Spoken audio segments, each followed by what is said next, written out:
I'm Matt Bond from Cornwall Council, Communications Specialist at Cornwall Council. And today you're here at the Public Eye User Group, but I was kind of quite interested in talking to you about some of the things you've been doing with the local newspapers and some of the local bloggers in Cornwall, and the interactivity that you've been using. Well, essentially, for the last couple of months, Cornwall Council has been working with our media partners in Cornwall and embedding our webcast feed and our Cover It Live interactive chat window with the This Is Cornwall and the Packet Newspaper Group websites. We've had a great response to this so far. In fact, I checked our figures before coming up today, and our average live viewers for the 2 months before we started this initiative was around 400-500, and since October, the last 2 months, October, November, where we've been doing the working with the media websites, we've had nearer 3,500. So obviously, you know, we can't use those. We're not going back so far that those figures are, you know, written in stone, but I think they certainly give a good indication that by working with media partners in your area, you know, using their journalistic skills to help provoke debate where, you know, as officers we may not, you know, have that freedom to do that, is certainly a worthwhile exercise.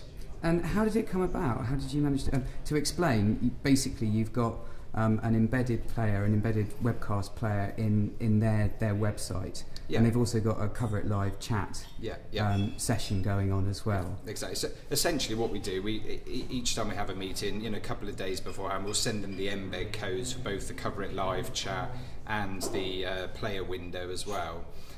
They obviously then embed that code on their websites.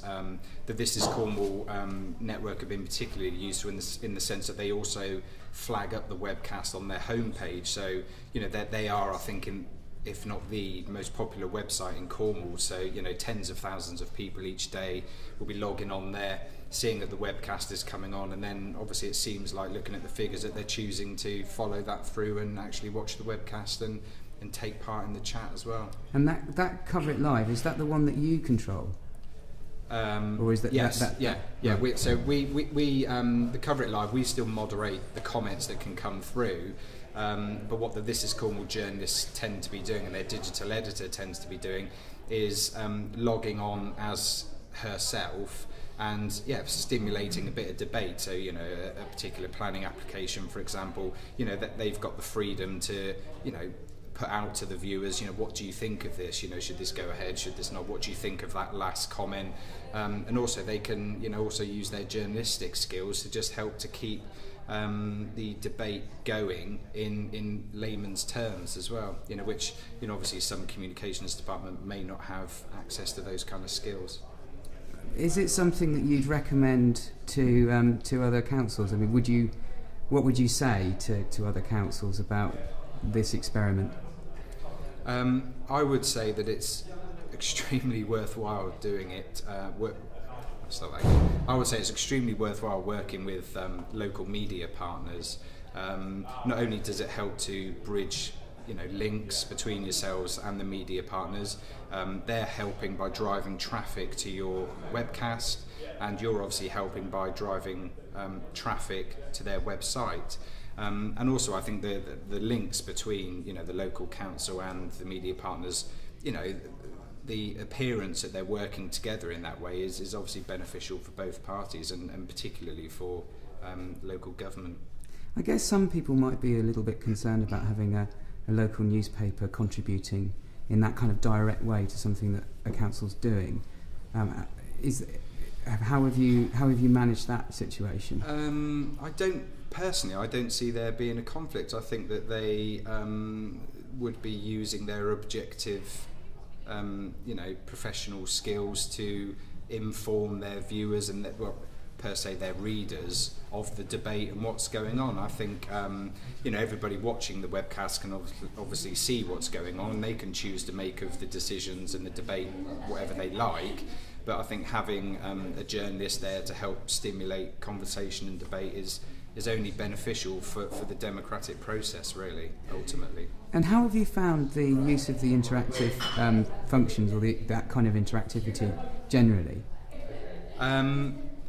Yes, the interactive functions, you know, they've been really well received, you know, particularly for big strategic planning meetings that we now webcast. We found, you know, we can have, you know, in the hundreds comments being made.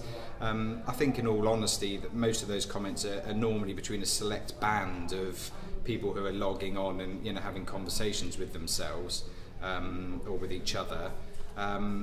And, you know, obviously you've also always got to be conscious of you know, moderating certain comments.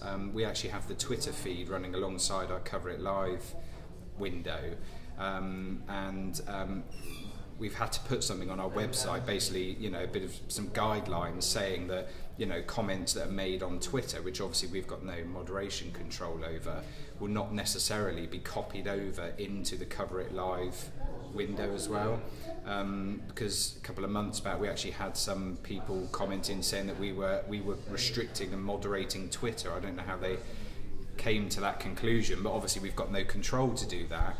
But there's an interesting debate there about, you know, which comments you click to post from Twitter into your Cover It Live window.